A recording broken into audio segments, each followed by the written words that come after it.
wants to have a party today. I sure don't. I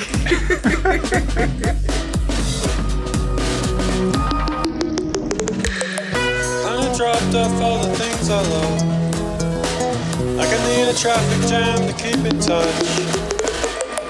I can't focus on the words unless my hands are busy. I can't give up on the world or I will leave this city. And it's way too broad what I'm trying to say, but I write it down and let it go. And it's hard to know all the words I need to explain my heart in a single note.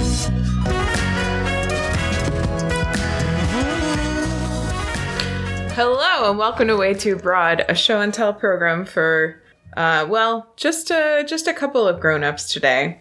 I wouldn't say we're really, really ridiculously excited. Maybe more really, really ridiculously frustrated.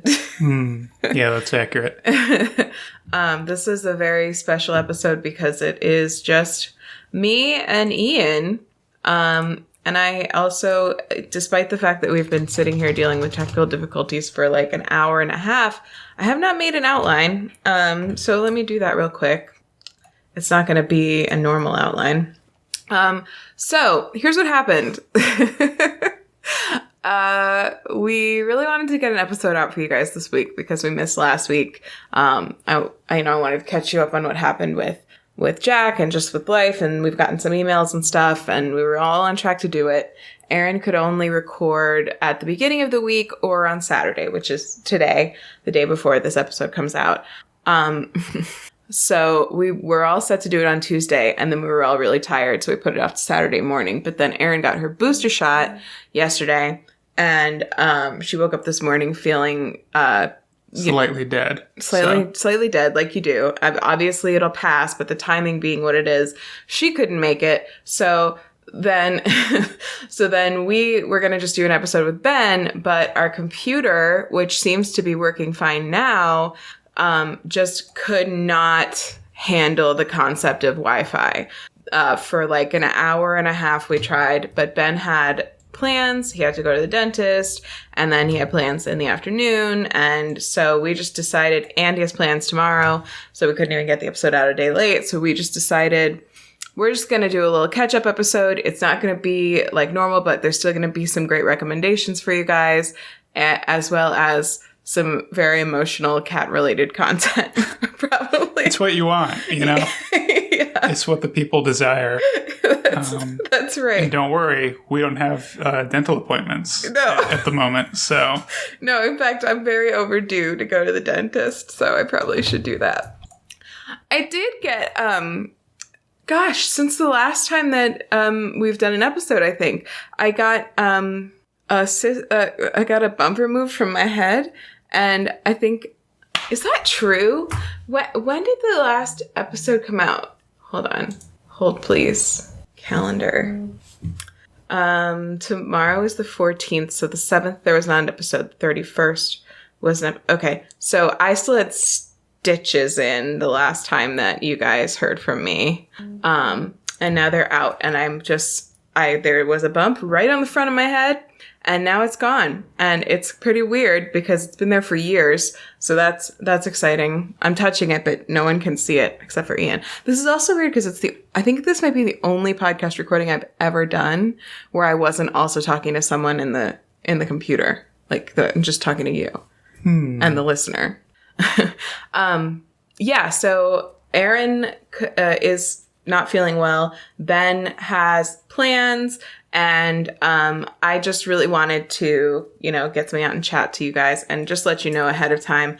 There will most likely, I don't feel safe promising it, but there will most likely be an episode next week. But the week after that, Thanksgiving week, we always take off because we are all together for Thanksgiving. And the first year that we started doing this podcast, we were like, oh my God, we're going to be all together. We're going to make so much content. And then it turned out that was the last thing that we wanted to do when we were all together, because it's not just, like Ben and Erin and me. It's our entire family, like 30 plus people. So we like to spend time with them and not be looking for quiet rooms to record things in, basically. Yeah. So, okay. What are you drinking, Ian? I'm drinking an iced latte. Yeah, no flavors. No flavors. Special milk. I thought about it. Nah. And Hannah's got a empty container with ice in it. Yes, but it used to have a maple Cubano with cold foam because it was iced with oat milk. And I don't remember what a Cubano is, but this place that we go to, this place is weird. I'll shout it out. It's called Identity Coffee Lab, and they are extremely committed to. They're like very Jesus-y in like not a very quiet way. Like they host like Christian concerts at their venue, at their like outside their coffee shop, and they have like stuff about God on their website, like that kind of stuff, which I feel ambivalent about, but it's not like you go in and they try to witness to you or anything.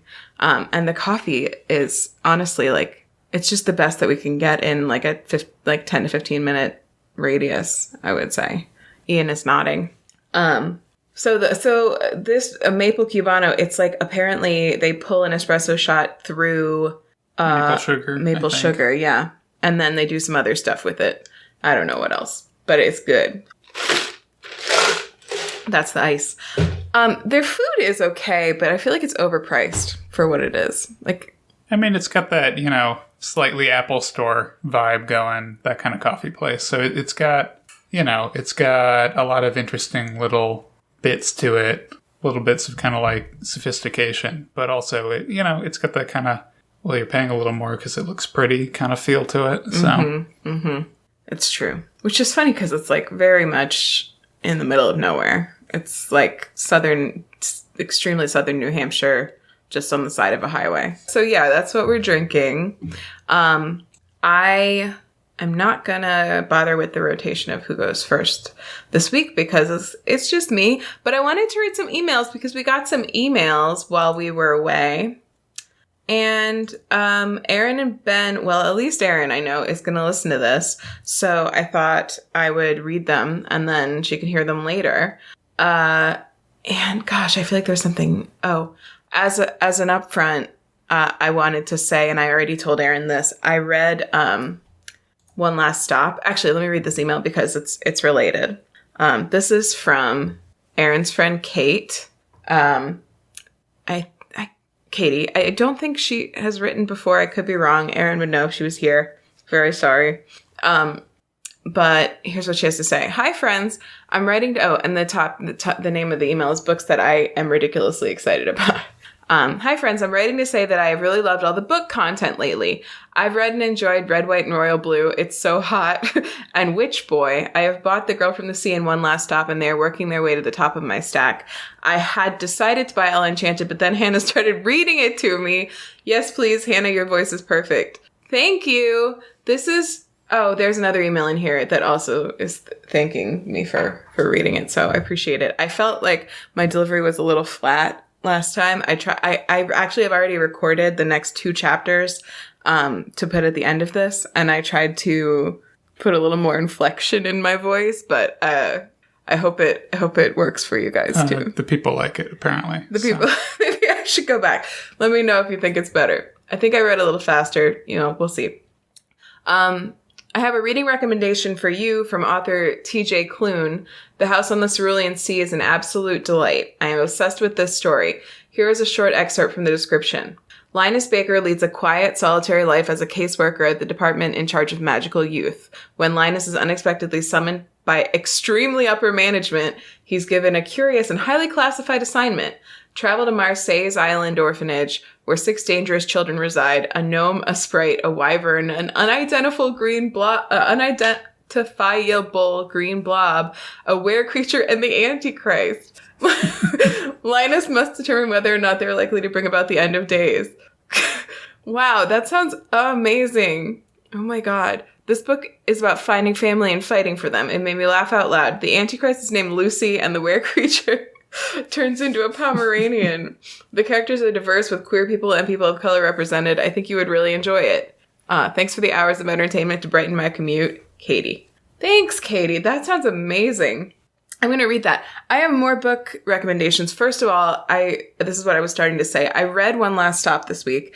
Ian can attest. I read it in after I got past the first few chapters, which maybe I would say similarly to Red, White, and Royal Blue, it starts a little bit slow. You're like, what's happening here? And then things like pick up, and by the middle of the book, it's not only much more interesting than it seemed like it might be at the start, but it's also like much sexier than you thought it would be at the start. So after I got to I don't know, a third of the way through, I just like devoured the rest in like a night, right? Yeah, I think at most you were like 3 nights moving through it. So It's very good. You'll like it, Katie. I think I liked it better than Red, White, and Royal Blue. I think the romance was equally effective, but the story was a little more compelling to me, personally. I just loved it. I might read it again. I'm also reading The 7 Husbands of Evelyn Hugo right now. I just kind of started that, so we'll see how fast that goes, but it's really interesting. And I'm going to have to buy this book because this sounds really fun and good. So thanks. There's another email in here called a confession from Podcoin Sam, or as she signs it, Sam G, the other Sam, Podcoin Sam, whatever nickname you want to give me. I think we didn't read this. Yeah, this was on Monday. So from Samantha. Listening to Hannah talk about Ella Enchanted again made me realize that I completely failed to mention that I am Tessellated Heart, not a movie producer. Sorry to disappoint. I already followed Kay Swayze Reads when I listened to episode 39 and was thinking about sending you her way, and then her talking about the movie popped up on my For You page, so it's perfect timing. It is funny that after listening to you guys for so long, I all of a sudden have so much to say. My interests have always aligned a bunch with yours. And there were a few times in the past I considered writing in, but I just didn't feel that I had a ton to add to the conversation until recently. Well, you could always write into us. We love hearing from you. Anyway, I really enjoyed listening to Hannah read the first chapter of Ella Enchanted. It felt like having a bedtime story read to me, and it reminded me just how much I love that book. It was a favorite of mine when I was younger, and it's been so long since I've read it. I hadn't realized just how many details I've forgotten, so now I definitely need to reread it. Sincerely, Sam, and then all the things I read before. Thanks, Sam.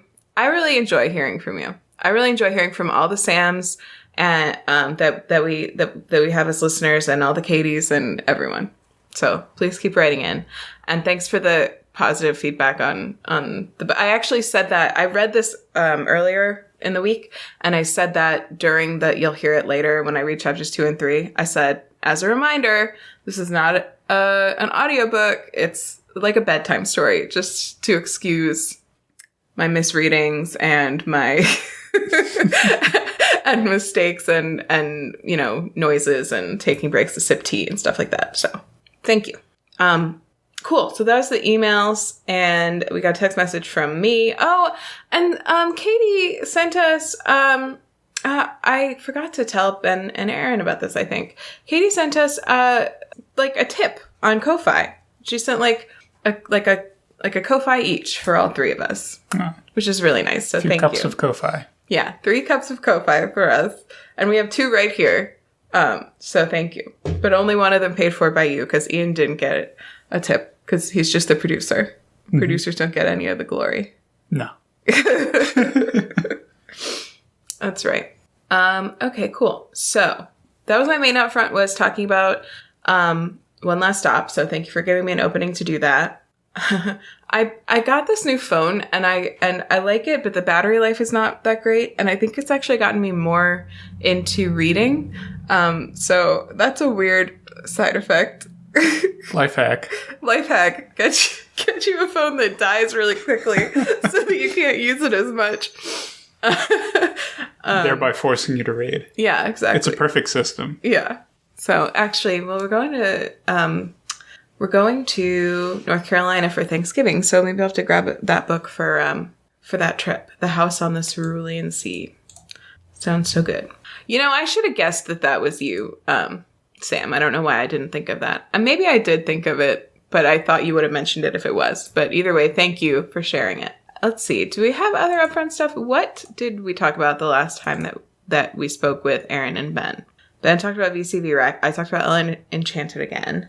Erin. Oh, I did want to say, this is probably mostly for Erin, but since we talked about my history with crochet last week, I did Ian found my crochet bag. Thank you.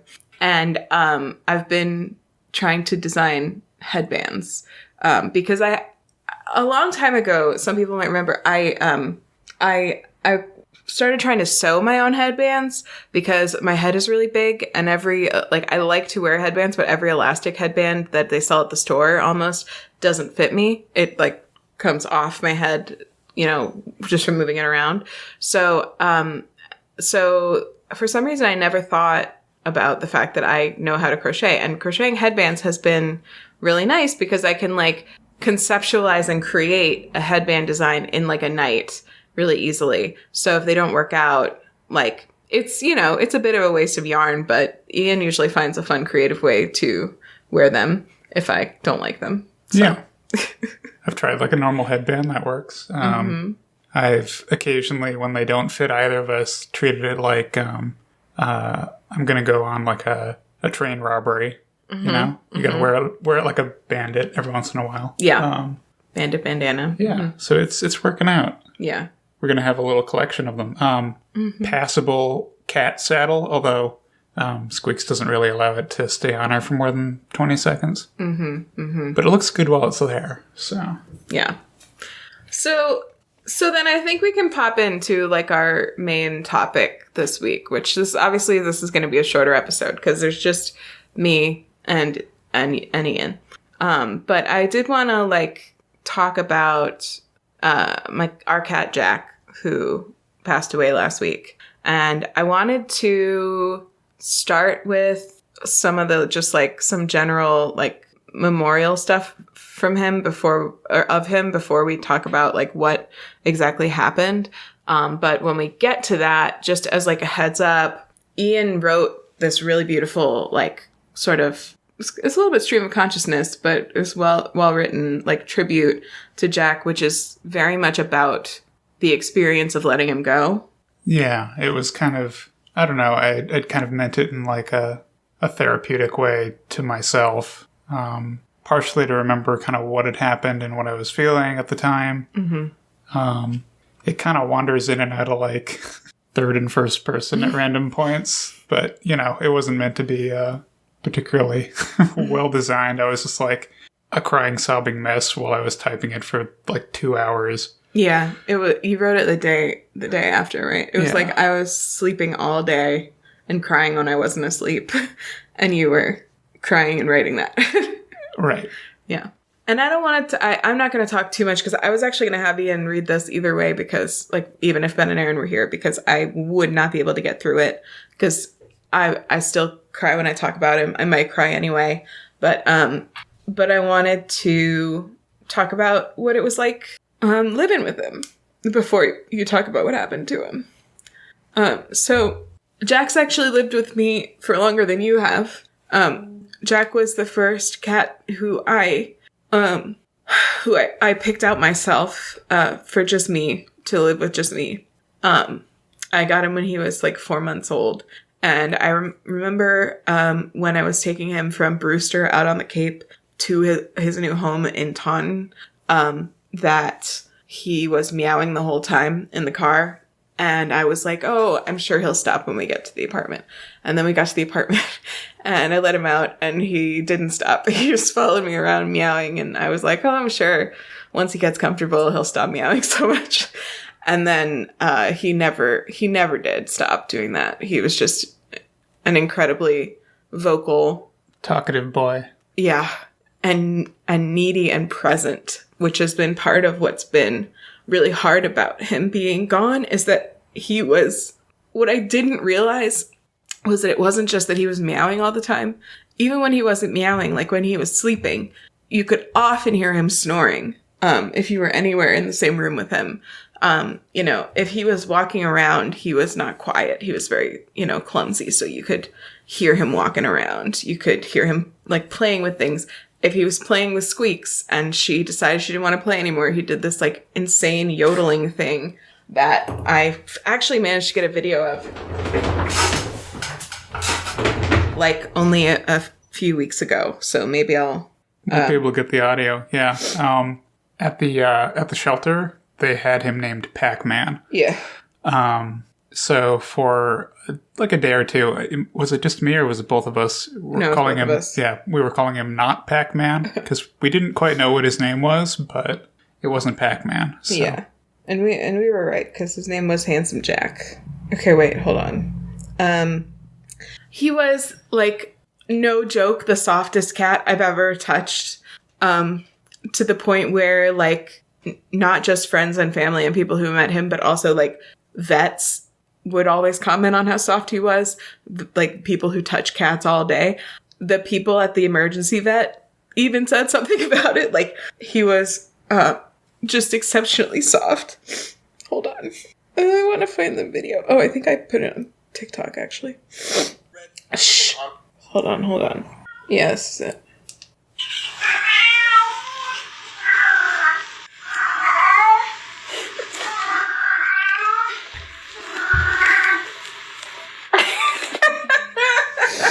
And then, and it sounded like, I mean, you could hear him from anywhere in the house, even after we moved to this bigger house, and it sounded like he was in distress. Like, actually, it took me a little bit to take it seriously when he was, because I was so used to hearing him make just like totally deranged noises, like all over the house for no reason. All the time. He had quite a repertoire. Yeah. Yeah. So it's very quiet here. Without him. Yeah.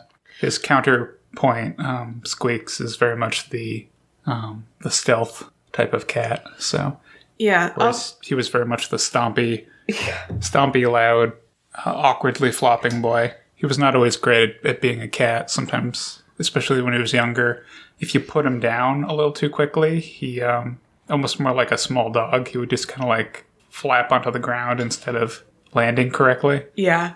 He was extremely like easygoing to the point of being like almost like a toy cat sometimes. Like you could pick him up. He was usually pretty good with being carried. And then you could also just put him down somewhere else, like in a laying position. And he would just be like, yeah, cool. This is good. And just like stay there. He was like a super aggressive purr. He was purring all the time. Also very easygoing when it came to like, you know, Jack spent a lot of time sleeping on me. And like a lot of times with cats, when they are sleeping on you, if you have the audacity to have to move your legs to like keep the blood flow going, they'll leave. That's how like most cats are. Jack would just adapt. Usually he would just kind of like just kind of stay in a liquid state and then maybe readjust a little bit when you were done moving.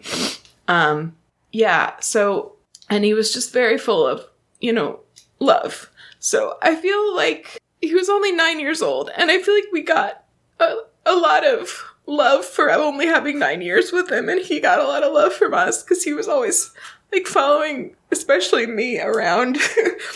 But obviously I expected to have him a lot longer, so it wasn't easy.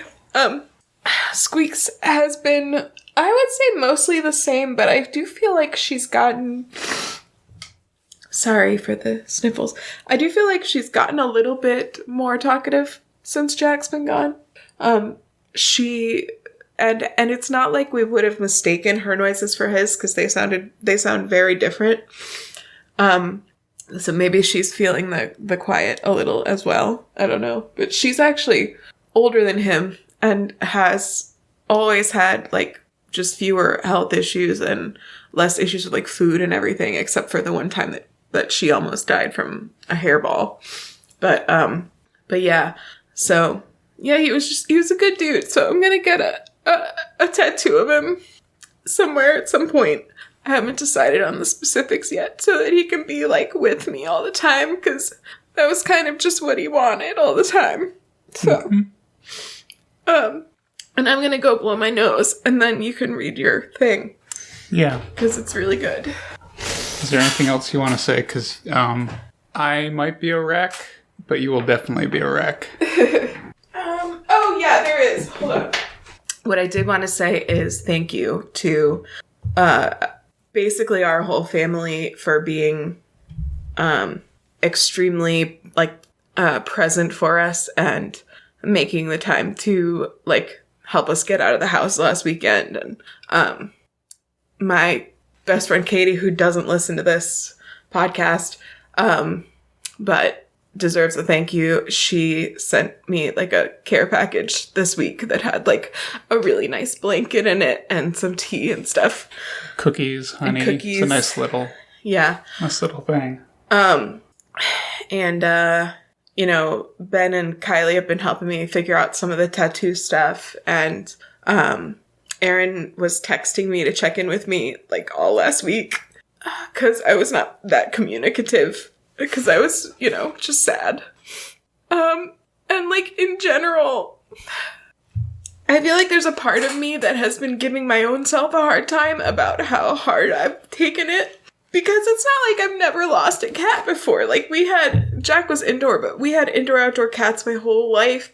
And, they tend to die younger than indoor cats do. And we've lost a lot of cats.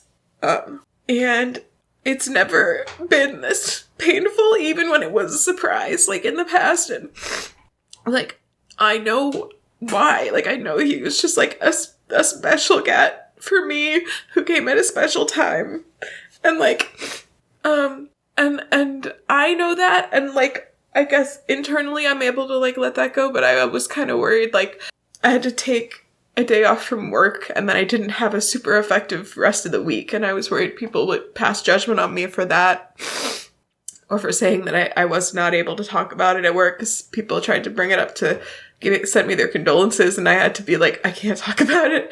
And, everyone was very respectful and understanding. And I think that most people just kind of already knew, how much he meant to me. But it's just, I appreciate it. I just appreciate in general being taken, seriously. And being, seen in the fact that, even though he was, just a little orange cat, I am experiencing, grief, So, So just a big thank you to everybody for being so cool about it. And now I'm going to probably back off the mic a little bit and Ian's going to read what he wrote. I think you already adjusted to it, but fair warning, it's obviously emotional. Here we go. I wish your last hour in your home was not so painful, so confusing, and so frightening. I'm glad that as hard as it was for us to bear, your last moments were able to be so much more calm, painless, and comforted. It was so sudden. Earlier you were just yourself. Gentle, vocal, clumsy, and sweet. Seeing you fighting to move, confused and frightened as your legs now dragged behind you, ignoring your commands, was heartbreaking. Even then, a little part of me knew the likely outcome, but I couldn't and wouldn't let myself entertain it. Not yet. We did our best to calm you, even as we panicked to find an emergency vet that was anywhere nearby. We drove you to the nearest, still over 40 minutes away. The roads were mercifully dark and quiet at 1 a.m. I'm so sorry we had to add a long car ride to your pain. You deserved none of it.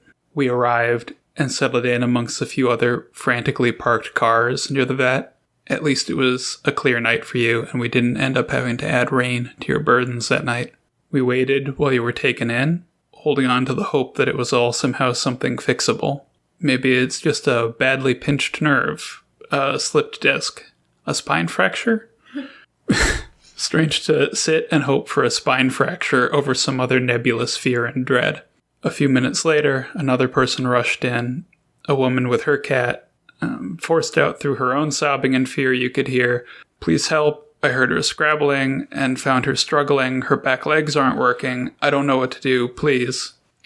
We get taken to an exam room and are joined by a vet who collapses down to sit on the floor opposite us. She asks us a few clarifying questions before letting us know how bad things are. It's a blood clot, and it's blocking the flow of blood to his legs. He was in a lot of pain, but is a little better now as they've given him painkillers. We're told that while treatment may be possible, it would mean trading days of pain on his part for a slim chance of survival. If he survives, yet another slim chance he would be able to recover full or even partial use of his legs. And finally, once cats start having issues with clots, they're likely to get more. The next one could go to his front legs, his heart, his brain. She suggests that the best course in this case would be compassionate euthanasia, and suggests we take a bit of time to talk about it. At this point, it's 2:30 in the morning. How do you make a choice like this so suddenly? Less than 4 hours ago, he was fine. A happy, comforting constant in our life. And now our reality comes unglued. Your impulses war with each other. Do you put him through hell for the chance to gain a bit more time with him, or do you make the empathetic choice and let him go? How can you let him go when he was just fine? He can't go anywhere. Please, I can't let him go yet. I'm not ready for this. He doesn't deserve any of this. He's so good and gentle and kind. He doesn't deserve this. We don't want to do it, but we also know we have to. We won't put him through that for the sake of our comfort. And if he goes, it'll be in our arms rather than in pain and among strangers. We're brought to another room. It has a couch, a sink, some decorative boxes, tissues, pamphlets for a pet cemetery, and a glass cookie jar of chocolates with goodbye kisses written on it in paint pen. The O's in goodbye are red hearts, and looking at it felt like being punched in the throat. We have the procedure explained, and are then asked what we would want to do with him. We could take him home and bury him. We could have him cremated, and either have the ashes returned or not. Who would choose not? Who's that person that just goes, just throw it out? We chose cremation, and then chose one of the decorative boxes. Turns out those were urns. He gets brought in. We're left alone to say goodbye to him. He's wrapped in a blanket and high as a kite. An IV in a hollow tube runs through one of his front legs. He looks around gently with giant pupils. As we pet him, kiss his forehead, tell him how much we love him. Less than a day before, we could have done this to our heart's content, and he would have welcomed it. A lot of cats will get tired of you eventually and want a break. Jack didn't mind and would hang out with you forever if you'd let him. Now all of a sudden, it seems like you've squandered all that time you didn't spend with him. He was always there, and now all of a sudden in the middle of the night, this is your last chance to feel his long soft fur, pat his head, or see his goofy little smile in person forever. When it starts to become clear the sedation is starting to wear off, we let the vet come in. We comfort him as he starts getting the IV injection. His eyes droop, his heart stops. He's gone, says the veterinarian. We keep him with us a few moments more, as the reality of it settles in all the deeper, allowing her to take him away before we have a chance to feel him become cold. We gather ourselves together through the finality and the tears to head home. Getting home is strange. We open the door to find our other cat there to greet us. The house is too quiet. We eventually get to sleep. It's short and fitful, and the house is too quiet. There's a void in our lives, and it hurts. Throughout the night and next day, you keep seeing his things or having memories about him and fall apart all over again. The food bowl on the floor is surrounded by a halo of dried wet food from his messy eating style. Our other cat, now without her companion. A memory of a young him discovering snow falling for the first time and making hopeless attempts to catch the flakes as I fell on the other side of the window. The loss of knowing how good he would have been with them once we had kids. All this is so hard to accept, but we don't have a choice anymore. Life happens, as often unfair as fair, and we have no option but to navigate it how we can. I'm glad we knew him, and glad we could give him a loving home. We'll miss you, little buddy. Sleep well. Well, that's all my composure. So. You did good.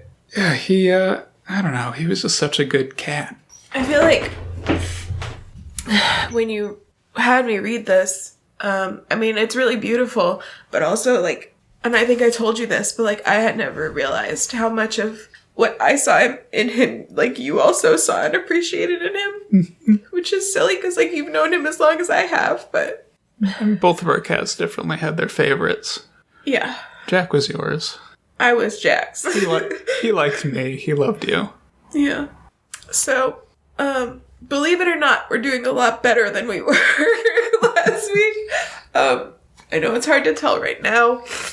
Squeaks is probably doing the best of all of us. She's sleeping in a sunbeam right now. I would say also is probably the one who appreciated Jack the least of all three of us. They got along okay at the toward when they were both adults, but they had their rough patches. So like I said, I'm gonna get a tattoo of Jack, And also, when we're done traveling for the holidays, we're going to get probably a couple new kittens, which is the primary way I usually deal with cat grief, is more cats. So I am looking forward to that. Yeah, I think it's, it's sort of especially hard recently because of just kind of how much both of our cats were around the last couple of years. Yeah. And it's definitely not going to be everyone's case, but we were both home through the bulk of it. We were both not really going anywhere. Yep. So they were just constant companions. Mm-hmm. And unlike some people's cats, they liked having us here too, especially Jack. Because I know that people were saying that some of their cats were like, some cats who maybe are a little bit less social, were like not super enjoying having people around all the time, but ours did. Excuse me, Squeaks. I think also Squeaks follows us around a little more now. I think she likes to be on the same floor at least with us. I don't think she likes to be by herself in this house, which makes sense. I mean, they were both still adjusting, but like we always used to be within earshot of every living thing in the house because we lived in 500 square feet. And now we're in this bigger house. I don't think they liked to be alone. And even though she's not as cuddly as him all the time, she still doesn't like to be alone.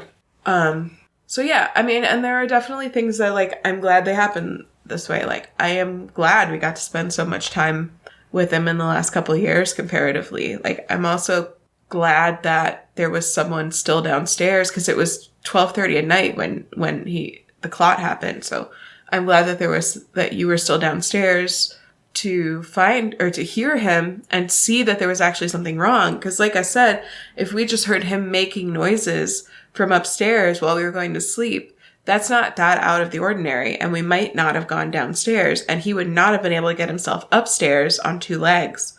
And sometimes I guess when cats have clots that are that painful, they can die like of a heart attack from the pain if it's not dealt with. So I am glad that he got to go peacefully. Another thing I wanted to say, let's call this homework, right? Read all those books we talked about, but also, if you have a pet that you really love, even if they're young enough that you're not thinking about when they're going to be gone, chances are they're going to outlive you regardless. So like, I think what? You're going to outlive them, but I know. Oh yeah, you're going to outlive them. Unless I get to you first. No, I'm just kidding.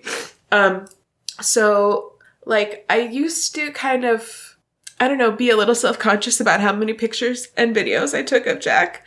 But I am, like, very glad that I have them now, especially because those are the ways I would prefer to remember him than, like, the way that he was on his last night on Earth, So, like, take the pictures, like, take the videos, like, even if you don't post them anywhere, like, keep them because you're gonna want them someday, and you're gonna wish you had them if you don't, or if you delete them because you don't look that good at them or whatever. Honestly, it's kind of making me start to think about my own resistance. Hold on a second.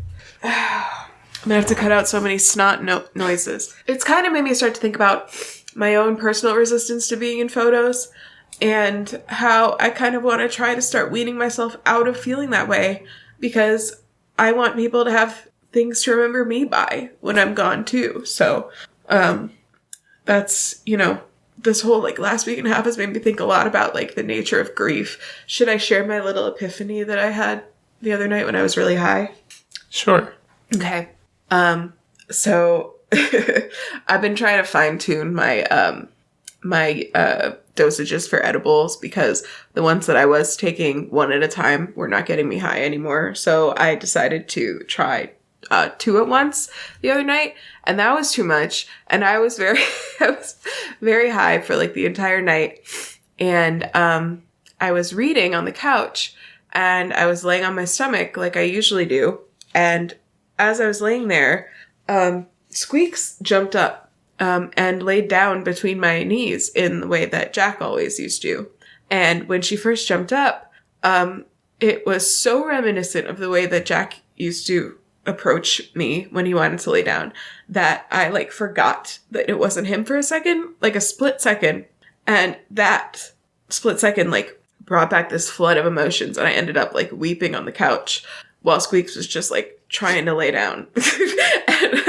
and she stayed there for a while. But like then, you know, I don't know, 5-10 minutes later I turned to Ian and I was like, I just made a big revelation, and I don't know if it makes sense or not. And I had convinced myself, and this is not true, but I had convinced myself that since we had gotten home without Jack, I had stopped laying in positions that were the ways that he used to lay on me. So like on my stomach with my legs slightly spread apart, or that's actually how I used to sleep as well. And I'd been sleeping more on my side because if I was laying in bed when Jack was alive and I was laying on my side, he would come up and he would just kind of like hover around and like step on different parts of the bed or on my legs to like indicate like, I need you to make the bed. And like making the bed was like spreading my legs apart so that he could sleep between my knees. Like that was his preferred place to sleep. And we're in the house. That was where he wanted to be if he could. So I had gotten out of the habit of doing that. And the first time that I did it absentmindedly, Squeaks like popped up and sort of filled in that gap. Right. And it made me think like maybe part of getting through grief is learning not to just close off the parts of you that were left empty by the person or animal that you lost, but also like allowing those gaps to be left open so that other people or animals can fill them. And I had a couple other epiphanies that night that I don't remember, but that one in the bright light of sober day still feels like relevant, despite the fact that it's not the truth that I haven't laid like that at all since we got home. I tried to tell her that in the moment, but she wasn't having it. But, you know, I just thought I'd share that because it felt deep at the time and it still feels deep now. And so maybe someone needs to hear it. And hopefully if this type of emotional talk is not your style, then you've already stopped listening because we've been on it for a while. I think that's it. I guess I can just share the contact info. And then after the outro music, stick around if you want to hear the next couple chapters of Ella Enchanted with some commentary from me. And thank you, Ian, for joining me.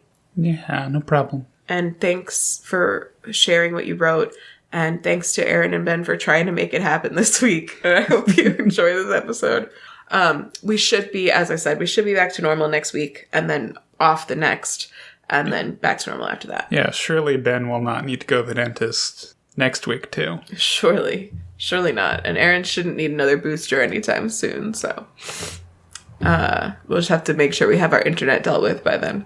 All right. So if you want to call us or text us, tell us your obsession. Tell us whether or not you like my more energetic reading style at the end of this episode. You can do that at our phone number, 774-326-0420. Blaze it? Don't dial blaze it. You can follow me on Twitter or Instagram at Anthropology. Ian is not on social media. Ben, if you want to follow him, is Nicely Proved Ben. And we're also, our podcast is on Twitter at WayTooBroad. Oh, also, I'm at Hannah and her cats on TikTok, which is now a misnomer, but not for too long, because there's just one cat right now. If you wanted to see, like, videos of Jack and what he was like, that would be a good place to go, because there are a lot of videos of Jack at Hannah and her cats on TikTok. We are on Instagram at WayTooBroad. You can email us, as Katie and Sam did this week. Thank you, at WayTooBroad@gmail.com. If you missed any of the contact information or anything, you can find all of that in our topic index and lots of other great stuff at our website, WayTooBroad.com or WayTooBod.com or NameYourselfJame.com for anything you want. EarnBen.com for anything you need. MaxFund.org. If you need some uplifting animal pictures, you will find them there. Thanks to Eamon for creating our intro and outro music and a whole song in the middle of it as well. You can find them on Twitter at AEMYN or on Bandcamp at Eamon.bandcamp.com. patreon.com/album/Z-sides. You can actually download our whole song, our whole theme song there, along with many other things that Eamon wrote. And that's it. So thanks for listening. There is no podcast candle, but the podcast coffee is empty.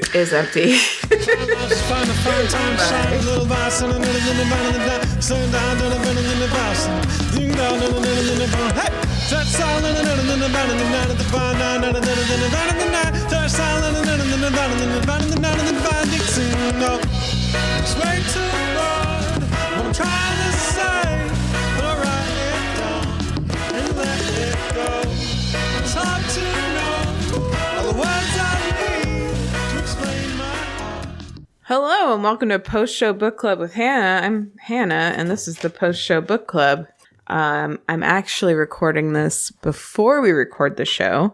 A little inside baseball for you all. So if there are any inside jokes from the show that I don't reference, that would be why. I'm probably going to read chapter 2 and 3 this week. Just as a refresher, we're reading through Ella Enchanted, and then I'm also going to talk about it a bit and the things that I think are so great about it. And we read chapter 1 in the last full episode, at the end of the episode.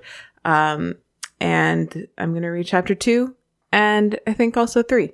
So in the first chapter, well, a lot happened, but the big closer to the chapter was Ella's mother died. So this next chapter opens at her funeral. So here we go. Leaving behind a grieving husband and child, we must comfort them. High Chancellor Thomas wound down after droning on for almost an hour. Some of his speech had been about Mother. At least the words Lady Eleanor were spoken often, but the person they described, dutiful parent, loyal citizen, steadfast spouse, sounded more like the High Chancellor than like my mother. Part of the speech had been about dying, but more was about giving allegiance to Curia and its rulers, King Gerald, Prince Charmant, and the entire royal family. Father reached for my hand. His palm was moist and hot as a hydra swamp. I wished I had been allowed to stand with Mandy and the other servants. I pulled out of his grasp and moved a step away. He closed the distance between us and took my hand again. Mother's casket was made of gleaming mahogany, carved with designs of fairies and elves. If only the fairies could leap out of the wood and cast a spell to bring her back to life. And another one to send Father away, or maybe my fairy godmother would do it, if I knew where to find her. When the High Chancellor finished, it was my task to close the casket so Mother could be lowered into her grave. Father put his hand on my shoulders and pushed me forward. Mother's mouth was stern, the opposite of its look in life, and her face was empty, which was awful. But worse was the creak of the coffin as the coffin lid went down and the dry click when it closed, and the thought of Mother packed away in a box. The tears I had swallowed all day erupted. I stood there before the whole court, crying in an infant's endless wail, unable to stop myself. Father pressed my face into his chest. Perhaps he appeared to be comforting me, but he was only trying to muffle my noise, which couldn't be muffled. He let me go. In a sharp whisper, he said, "Get away from here. Come back when you can be quiet." I'm sorry if I'm going a little fast. I feel a bit energized tonight. This is Hannah, not part of the book. Also, I warned last time about this, but there's going to be paper noises, like page noises. There's going to be things I say wrong. This isn't an audiobook. It's like a bedtime story, more like that. Okay? Get away from here. Come back when you can be quiet. For once, I was glad to obey. I ran. My heavy black gown tripped me and I fell. Before anyone could help me, I was off again, my knee and hand stinging. The biggest tree in the graveyard was a weeping willow, a crying tree. I plunged through its leaves and threw myself down, sobbing. Everyone called it losing Mother, but she wasn't lost. She was gone, and no matter where I went, another town, another country, fairyland or gnome caverns, I wouldn't find her. We'd never talk again, or laugh together, or swim in the river Lucarno, or slide down the banister, or play tricks on Bertha, or a million things. I cried myself out and sat up. My gown had changed in front from black silk to brown dirt, and as Mandy would have said, I was a spectacle. How much time had gone by? I had to go back. Father had told me to, and the curse was tugging at me to obey. Outside the privacy of my tree, Prince Charmant stood, reading a tombstone.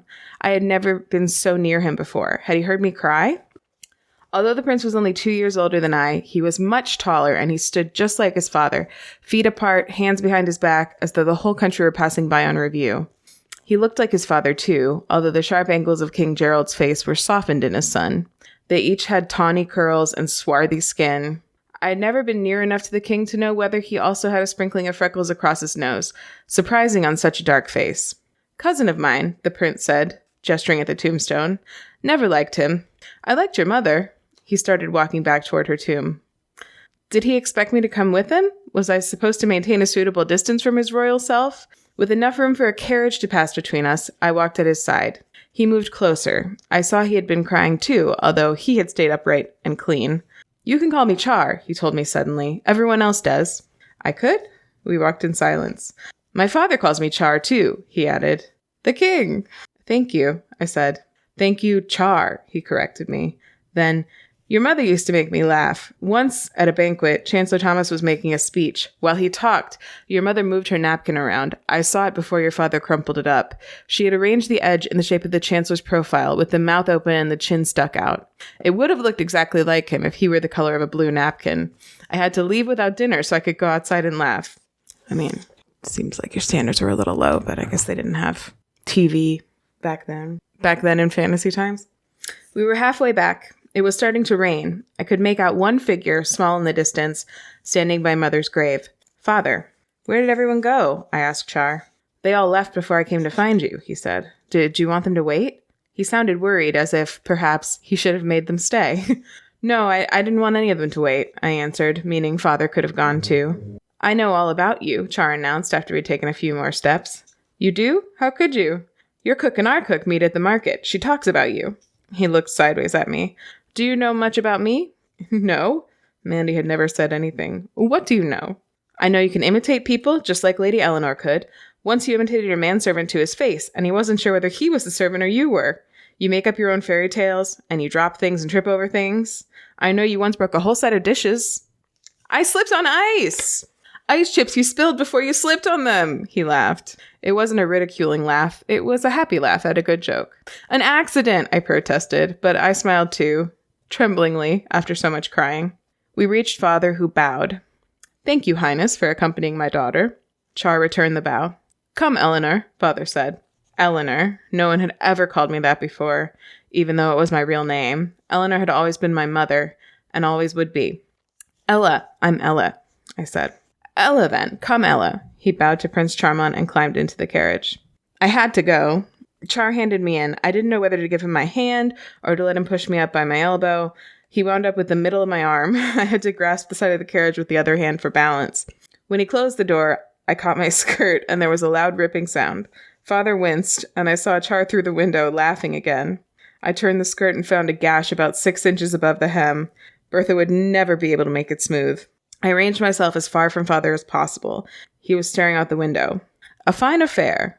All of Frel came, everyone who counts anyway, he said, as though Mother's funeral had been a tournament or a ball.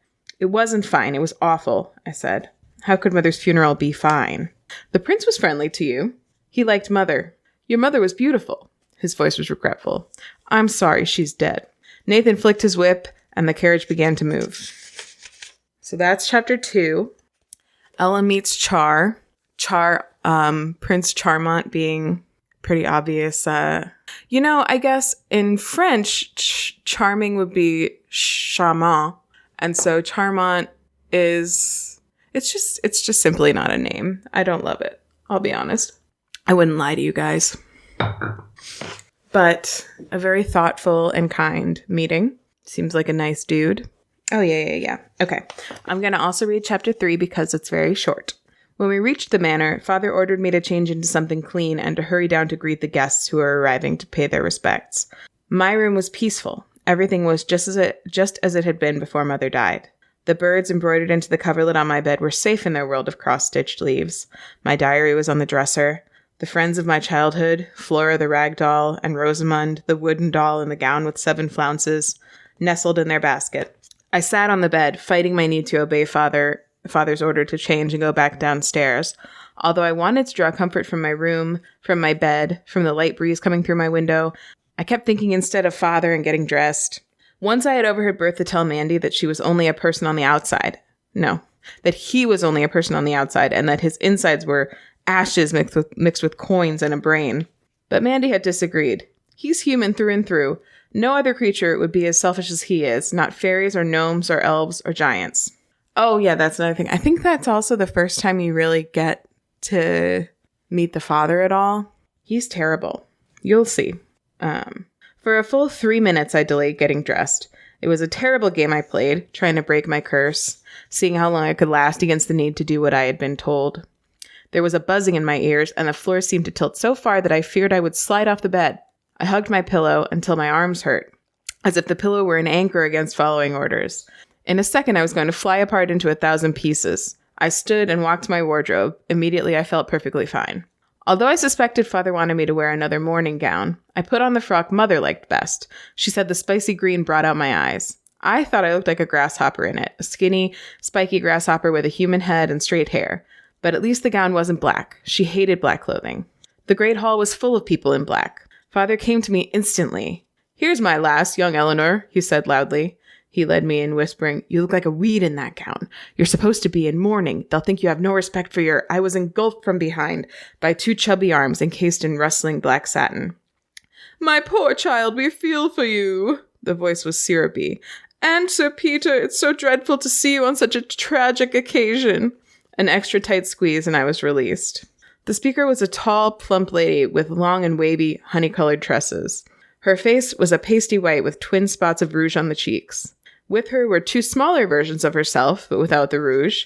The younger one also lacked her mother's abundant hair. Instead, she had thin curls tight to her scalp as though glued there. "This is Dame Olga," Father said, touching the tall lady's arm. I curtsied and knocked into the younger girl. "Beg pardon," I said. She didn't answer, didn't move, only watched me. Father continued, "Are these your lovely daughters?" "These are my treasures. This is Hattie, and this is Olive. They are off to finishing school in a few days." I regret this voice immediately. Hattie was older than I by about 2 years.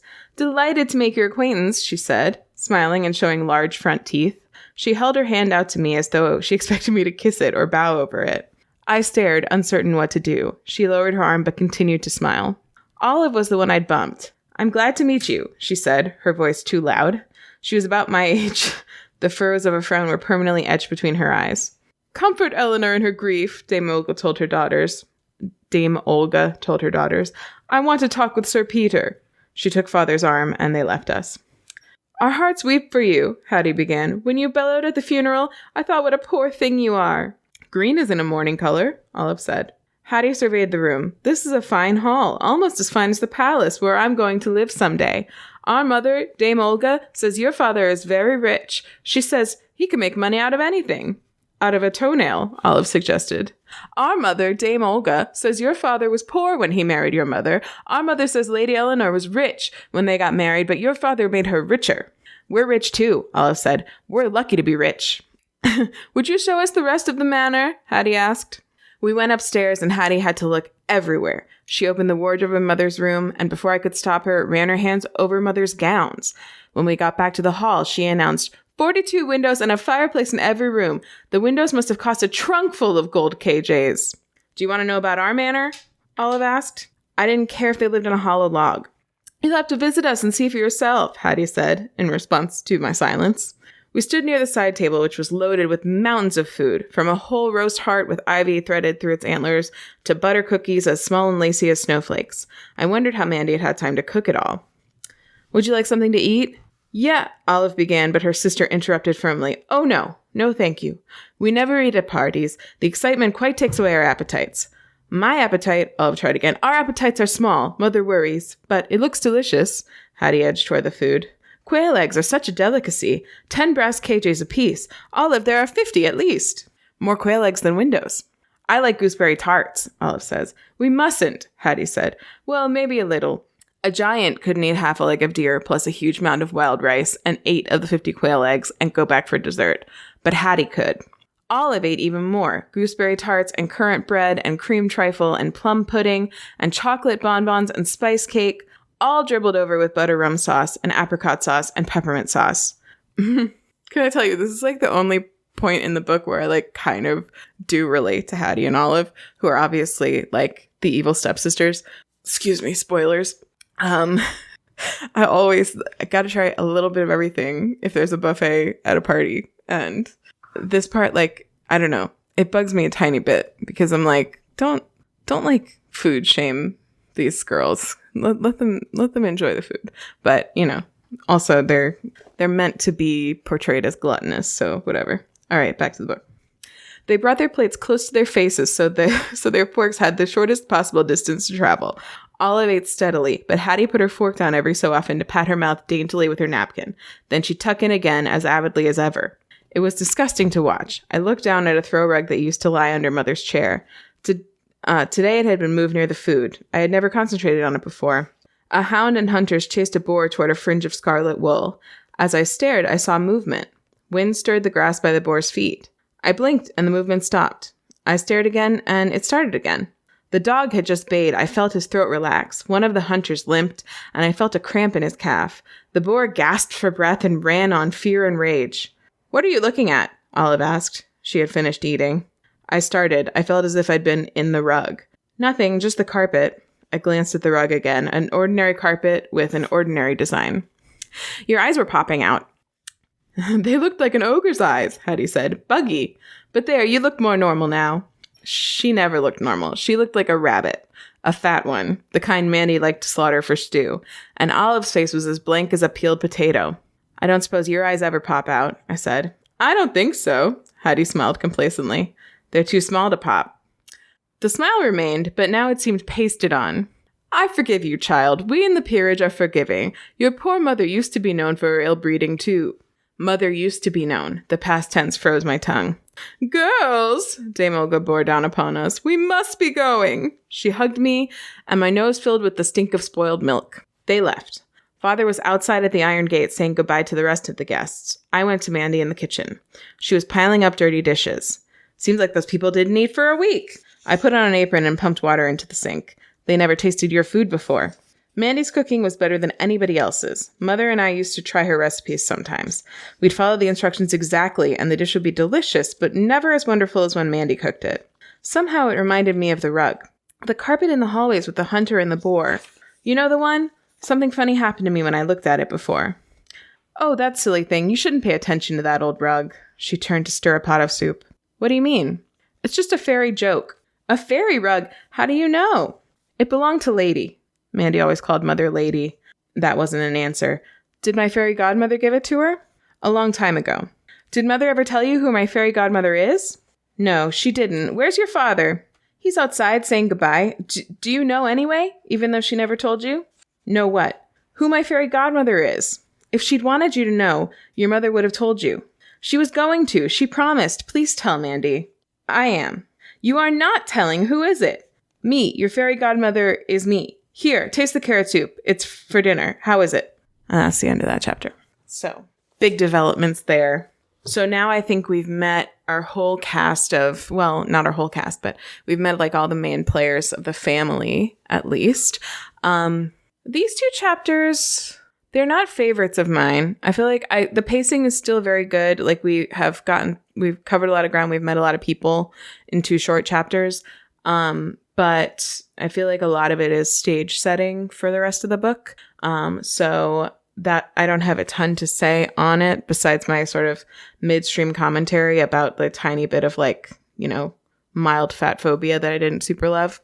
I really love Hattie and Olive as characters. Like they're not, you know, I mean, they suck. Like I love to hate them, but I think they're very well written as shitty characters. So excited for you guys to experience more of that. And yeah, I guess that's it. So thanks for listening and have a great week. And I'll hopefully talk to you next week if nothing else goes catastrophically wrong in my life.